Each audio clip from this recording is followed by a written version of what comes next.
सादर नमस्कार विद्यार्थियों। यूजीसी नेट की क्लास में आपका बहुत-बहुत स्वागत है। हम लगातार वीडियो बना रहे हैं और आपसे उम्मीद करेंगे कि आप आकर के वीडियो देखेंगे और अपने ज्ञान को बढ़ाएँगे। मैंने बहुत सारे वीडियो बना के डाले हैं, कविताओं पर भी है, आलोचना पर भी है, कहानियों पर भी है। जो भी आपके लिए उपयोगी हो, आपको जैसे भी समय मिलता है, आप देखिए और लाइक, सब्सक्राइब और शेयर कीजिए और कमेंट कीजिए। निरंतरता हमें किसी भी चीज़ को हासिल करने के लायक और काबिल बनाती है। हमारा खुद का भरोसा, खुद का यकीन और खुद की मेहनत, ये सारी चीज़ें किस प्रकार से हमारी मनोवृत्ति को, हमारी सोच को पूरी तरह से बदल के हमें तमाम तरह की कठिनाइयों को पार करने की शक्ति प्रदान करती है। इसलिए अपने आप को मोटिवेट रखते हुए और सकारात्मक बनाए रखते हुए निरंतर प्रयास करते रहना है। आज की क्लास में हम बातचीत करेंगे हिंदी गद्य की जो अन्य विधाएं हैं। इसमें कविता, कहानी तो है ही, लेकिन जो अन्य विधाएं जिसको बोलते हैं, जो कि मतलब मेन स्ट्रीम से कहीं के बाहर जिसको कह सकते हैं, या जो थोड़ा डिफरेंट वे में है, तो कौन कौन सी विधाएं हैं? चाहे वो रेखा चित्र हो, चाहे वो संस्मरण हो, चाहे वो यात्रा वृत्तांत, रिपोर्टाज, सारी चीजें, जीवनी, आत्मकथा, ये सारी चीजें आ गई है, जिसमें जीवन के अनुभव कहीं न कहीं यथार्थ रूप में लेखक दर्ज करता है। और आधुनिक काल की विशेषता भी यही रही है कि जहाँ भक्ति काल के लेखक रचनाकार भक्ति के माध्यम से, किसी ईश्वर के माध्यम से अपनी बात कह रहे थे, लेकिन आधुनिक काल का रचनाकार, चाहे उसकी काम भावना हो, चाहे उसकी प्रेम भावना हो, खाने की इच्छा हो, प्रेम करने की इच्छा हो, संभोग की इच्छा हो, जो भी इच्छाएं हैं, उनको वो निर्भय होकर के अभिव्यक्त कर रहा है।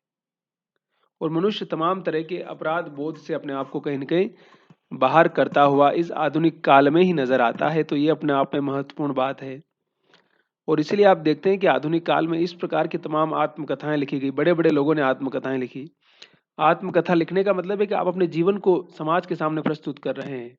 अपने जीवन की कमजोरी, ताकत, सबको सार्वजनिक रूप से स्वीकार कर रहे हैं।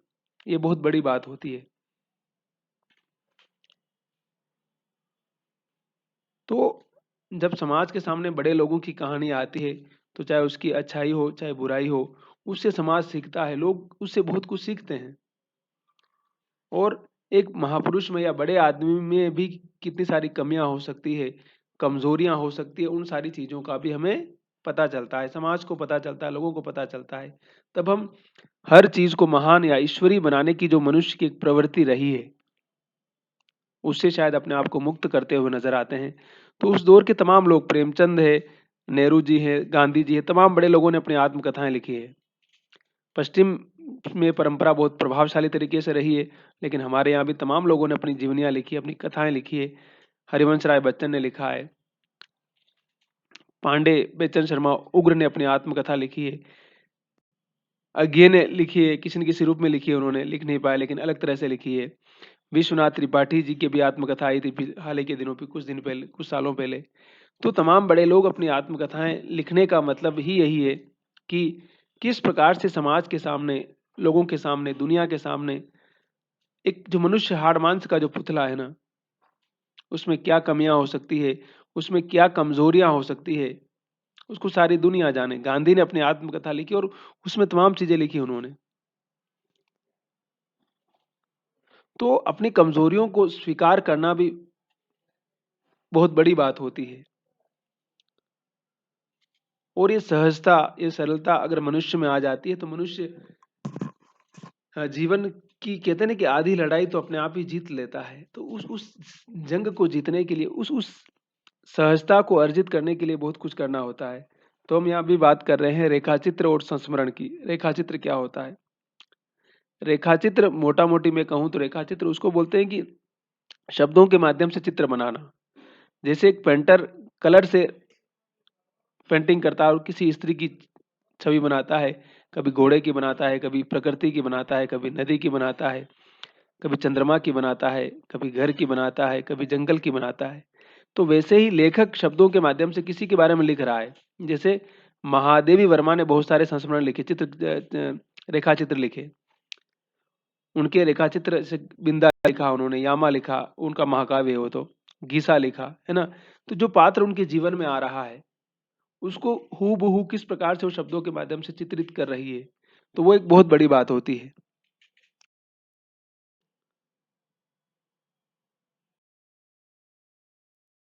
तो हम लोग उसी पर बातचीत कर रहे थे कि किस प्रकार से रेखाचित्र और संस्मरण क्या होता है, और मैंने कहा ना कि महादेवी जी ने बहुत सारे संस्मरण लिखे, बहुत सारे रेखाचित्र लिखे, और महादेवी का इसमें बहुत कंट्रीब्यूशन है।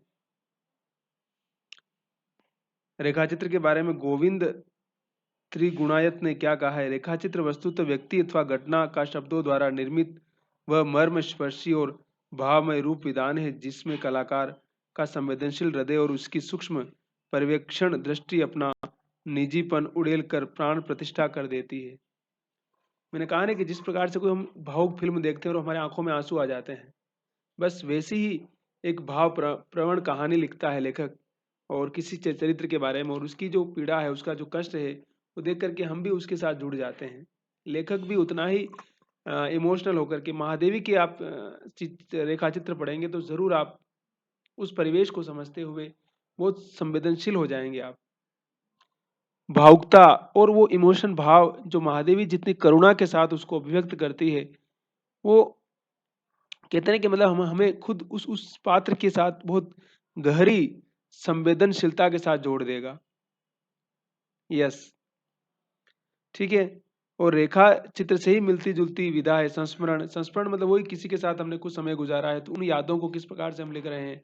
जैसे जवाहरलाल नेहरू लिखते हैं, या महादेवी लिखती है, निराला लिखते हैं, प्रसाद लिखते हैं, प्रेमचंद लिख रहे हैं, या उनकी प्रेमचंद की पत्नी शिवरानी देवी अपने पति के साथ जो कुछ गुजारा, जो कुछ समय उन्होंने व्यतीत किया, जो कुछ जाना समझा, उसको यादों में लिख रही है, तो वो हो जाएगा संस्मरण, है ना। मेमोरीज कह सकते हैं। अनुसार संस्मरण लेखक की स्मृति से संबंध रखता है, और स्मृति में वही अंकित रह जाता है जिससे उसके भाव या बोध को कभी गहराई से उद्वेलित किया हो। ठीक। रेखाचित्र में ज्यादा वस्तुनिष्ठता होती है, क्योंकि प्रामाणिकता होती है, और संस्मरण में बहुत सारी कल्पनाएं, बहुत सारी चीजें हो, है ना, आत्मपरक, हमारे अंदर के भाव ज्यादा अ, गहराई के साथ, क्योंकि हम जो महसूस करते हैं उसको हम संस्मरण में लिखते हैं। और रेखाचित्र में कहें कि वस्तुपरकता होती है, जिस पात्र को हम गहराई से समझ रहे हैं, उसके बारे में हमारा ऑब्जर्वेशन क्या है, उन सारी चीजों को हम लिख रहे होते हैं। ठीक। डॉक्टर पदम सिंह शर्मा कमलेश के अनुसार प्राय प्रत्येक संस्मरण लेखक रेखाचित्र लेखक भी है, और प्रत्येक रेखाचित्र लेखक संस्मरण लेखक भी है। ठीक है। तो वही वाली बात है, कोई कहानीकार है, वो उपन्यासकार भी है, वो नाटककार भी है, वो आलोचना भी लिख रहा है, वो कविता भी लिख रहा है। तो ये सारी चीजें समझिए कि एक दूसरे से गूंथी हुई है, उनको हम उस तरह से अलग नहीं कर सकते हैं जिस तरह से हम अलग करने का प्रयास करते हैं कई बार। आचार्य शुक्ल आलोचक भी हैं, निबंधकार भी हैं, समीक्षक भी हैं, चिंतक भी हैं, विचारक भी हैं, है ना। तो एक संपूर्ण जो परिदृश्य है, उसमें हम चीजों को समझेंगे तो ज्यादा बेहतर तरीके से हमारी समझ बनेगी। अब देखिए, सरस्वती, हंस, विशाल, भारत सुधा से रेखाचित्र और संस्मरण लिखे जा रहे थे उस समय में, तो वो किस प्रकार से उस समय छाप रही थी। सन 1907 में ही बाल मुकुंद गुप्त ने प्रताप नारायण मिश्र पर एक रोचक संस्मरण लिखा था। विशाल भारत में आचार्य रामदेव ने स्वामी श्रद्धानंद पर 1929 में, और बनारसी दास चतुर्वेदी ने श्रीधर पाठक पर 1932 में संस्मरण लिखे। ये उस दौर के संस्मरण है जब हिंदी अपनी निर्मिति की तरफ बढ़ रही थी, देश अपनी आजादी का संघर्ष कर रहा था, और हिंदुस्तान उस ब्रिटिश हुकूमत से और हमारे यहाँ की तमाम सामंती जो व्यवस्था थी उससे मुक्त होकर के एक लोकतांत्रिक देश बनने की प्रक्रिया के लिए लड़ रहा था। और वो लड़ाई कोई आसान लड़ाई नहीं थी, उसको हमें समझने की आवश्यकता है, उसका महत्व। क्योंकि आज हम उस आजादी का, उस लोकतंत्र का आनंद ले रहे हैं, सुख भोग रहे हैं, जिसके लिए हमारे लोगों ने संघर्ष किया, बलिदान किया, काले पानी की सजाएं भुगती, और न जाने मतलब इस प्रकार के कष्ट सहे जिसकी हम कल्पना भी नहीं कर सकते हैं। पंडित बनारसी दास चतुर्वेदी को इस विधा से संबंधित इनकी प्रमुख जो कृतियां हैं, संस्मरण 1952, हमारे आराध्य 1952, रेखाचित्र 1953, सेतुबंध 1962। ठीक है। उसके बाद कौन कौन से हैं? द्विजेंद्र नाथ ठाकुर, दीनबंधु एंडूज, आजाद की माताजी, गणेश शंकर विद्यार्थी आदि रेखाचित्र संग्रह में आचार्य महावीर प्रसाद द्विवेदी ने CY चिंतामणि, प्रेमचंद, संपूर्णानंद, बालकृष्ण शर्मा, नवीन, श्री कृष्ण दत्त पालीवाल आदि के साथ साथ इन सारे लोगों ने इस विधा पर लिखा। अंधी चमारिन, सेतुबंध शीर्षक संग्रह में विश्वविख्यात व्यक्तियों के रेखाचित्रों के साथ साथ कुछ ऐसे संस्मरण निबंध भी हैं जो स्थानों से संबंधित है। डॉक्टर हरवंश लाल शर्मा ने चतुर्वेदी जी के संस्मरणों की विशेषताओं पर प्रकाश डालते हुए क्या लिखा है? कौन लिखता है ये? महावीर प्रसाद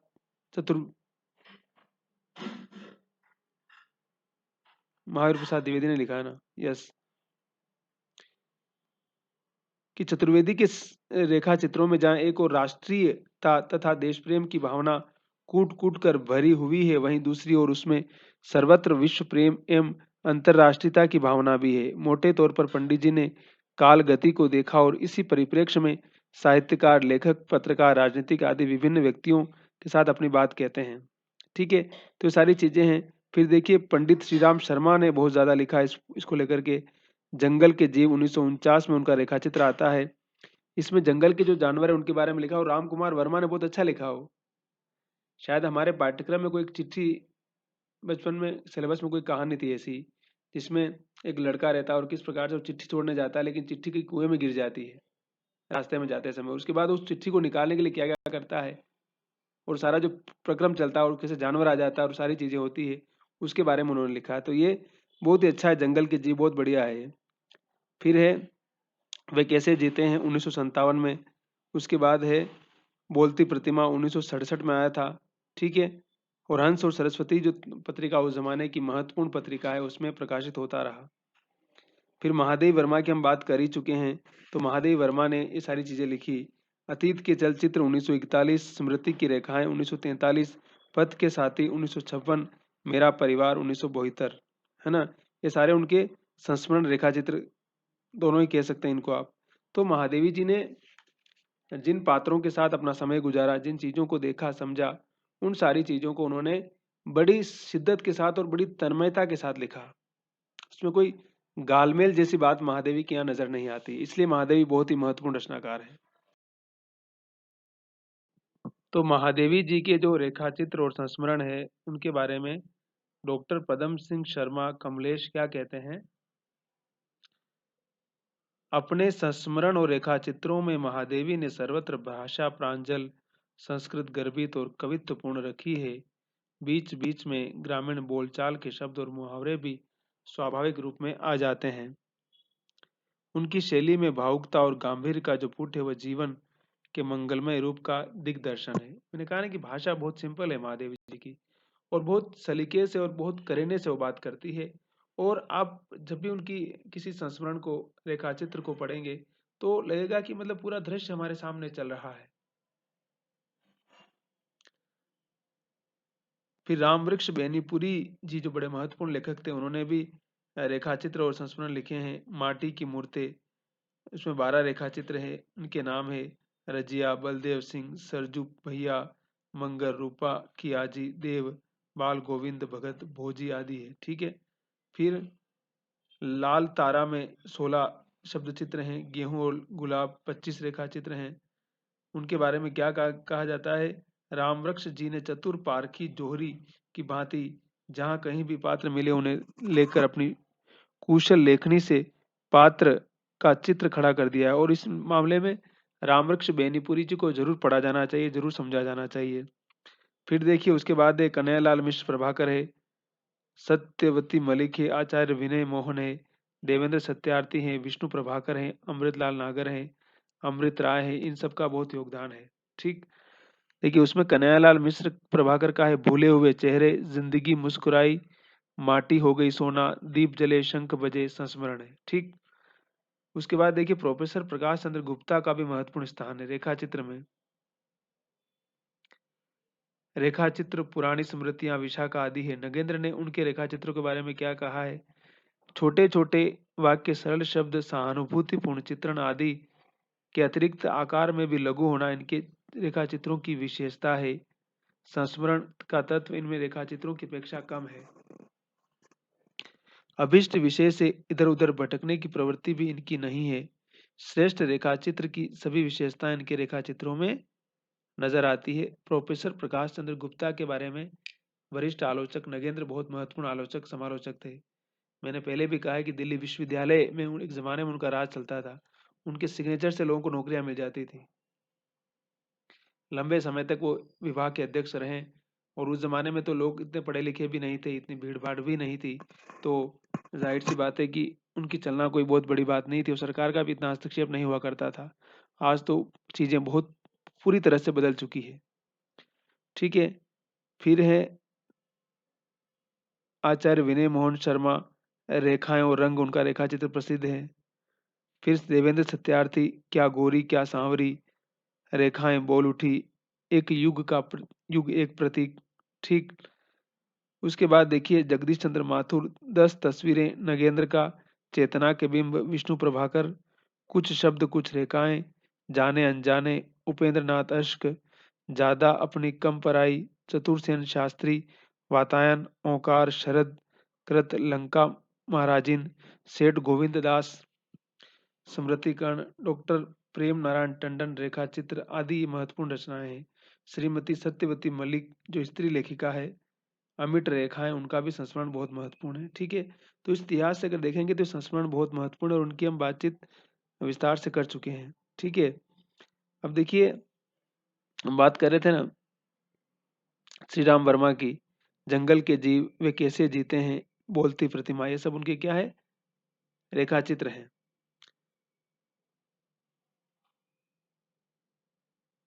फिर बाकी सारे रेखा चित्रों की बात हम कर ही चुके हैं। अब हम आते हैं आत्मकथा पर। बायोग्राफी और ऑटोबायोग्राफी। बायोग्राफी मतलब आत्मकथा, ऑटोबायोग्राफी मतलब जीवनी। ठीक है, आत्मकथा मैं अपनी खुद लिख रहा हूँ इसलिए मेरी आत्मकथा है, और जीवनी मेरे बारे में कोई और लिख रहा है। जैसे नेहरू की जीवनी लिख रहा है कोई, कोई गांधी की लिख रहा है, कोई किसी विनोबा की लिख रहा है, कोई मीराबाई की लिख रहा है, कोई कबीरदास की लिख रहा है। तो जीवनी हमेशा दूसरा पर्सन लिखता है। जैसे अभी जो दिल्ली में रजा फाउंडेशन है वो हिंदी के जो महत्वपूर्ण लेखक है उनकी जीवनियां लिखवा रहा है। चाहे मुक्ति बोध हो, चाहे शमशेर हो, केदारनाथ अग्रवाल हो, तमाम जो हिंदी के बड़े राइटर रहे हैं, शमशेर बहादुर सिंह है, मैंने कहा ना मुक्ति बोध है, हरिशंकर परसाई है, क्योंकि हिंदी में शायद जीवनी लिखने की परंपरा बहुत उस तरह से नजर नहीं आती है ना। तो उस मामले में वो एक नया अभिनव प्रयोग समझे कि करने जा रहा है जिसका स्वागत होना चाहिए। तो देखिए आत्मकथा में कौन है, हिंदी की जो आत्मकथा है बनारसी दास जैन ने जो लिखी थी अर्ध कथानक, वो हिंदी की पहली आत्मकथा मानी जाती है। फिर भारतेंदु ने लिखी थी कुछ आप बीती कुछ जग बीती, जो अधूरी है।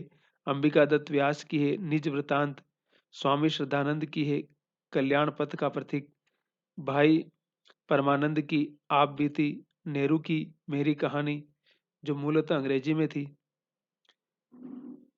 के एम मुंशी आधे रास्ते सीधी चढ़ान, मूलतः गुजराती में। सत्यदेव परिव्राजक स्वतंत्रता की खोज, राहुल जी की मेरी जीवन यात्रा, आप जानते ही हैं, उसको पढ़ा भी होगा आपने। फिर वियोगी हरि मेरी जीवन प्रवाह, शांतिप्रिय द्विवेदी परिव्राजक की कथा, यशपाल की सिंहावलोकन नाम से आत्मकथा है। गुलाब राय की मेरी असफलताएं।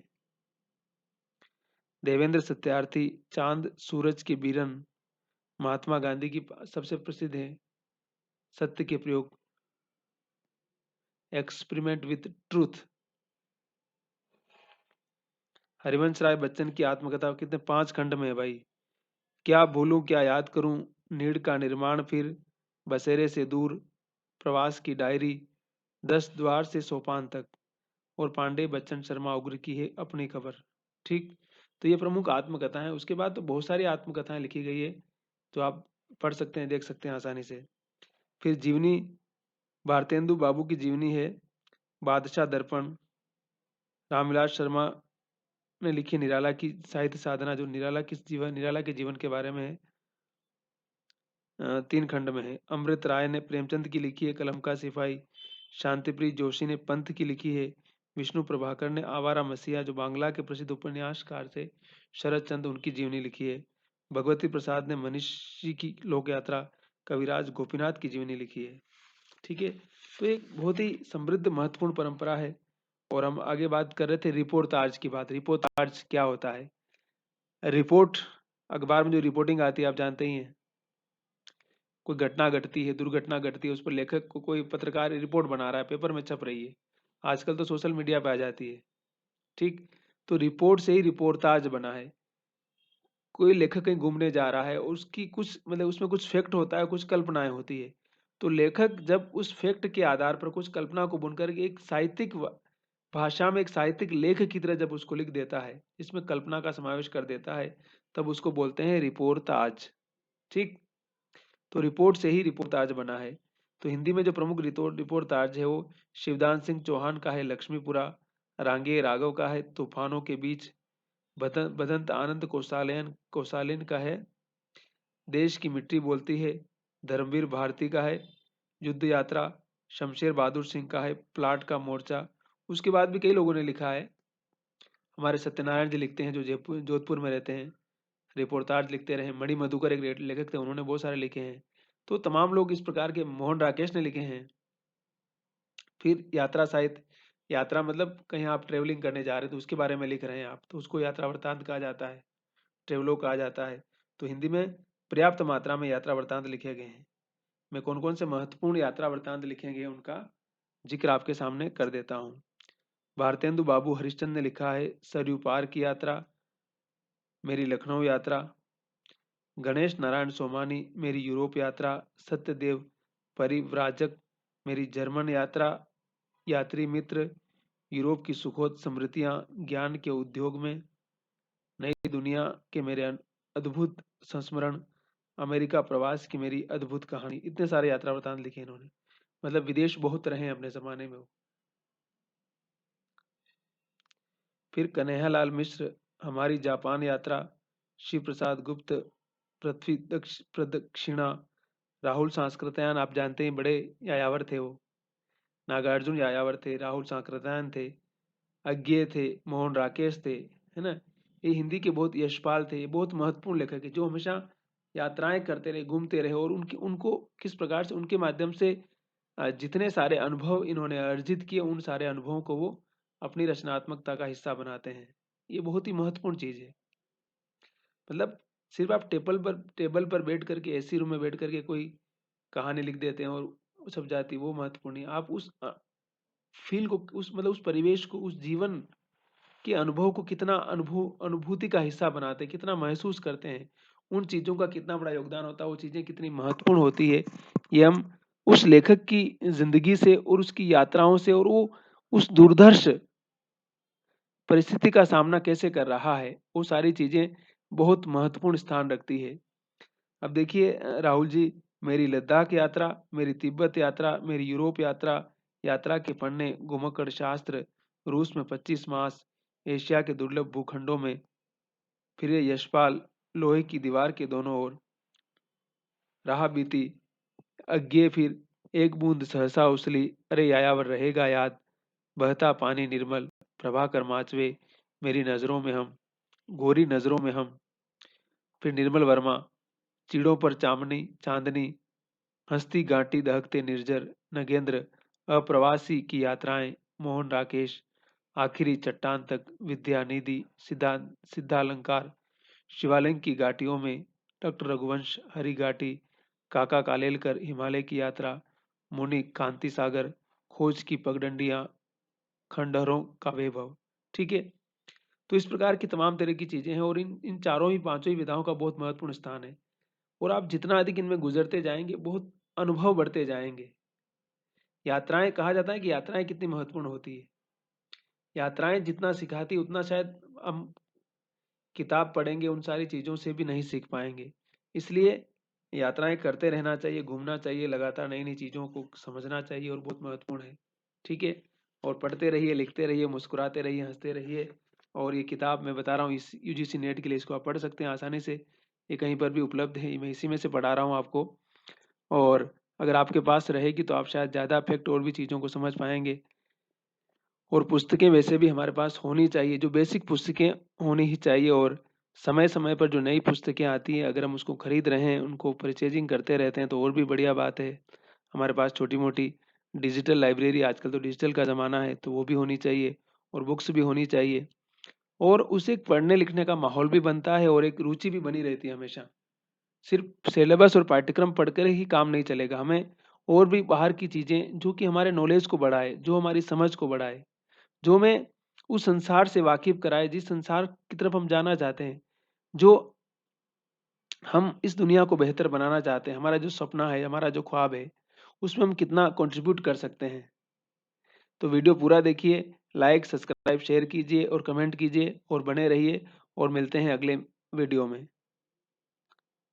समय का सदुपयोग करते रहिए और गिव अप नहीं करना है। परिस्थितियों को फेस करना है। मैं सिर्फ़ ज्ञान नहीं दे रहा हूँ और मैं ज्ञान देना चाहता हूँ।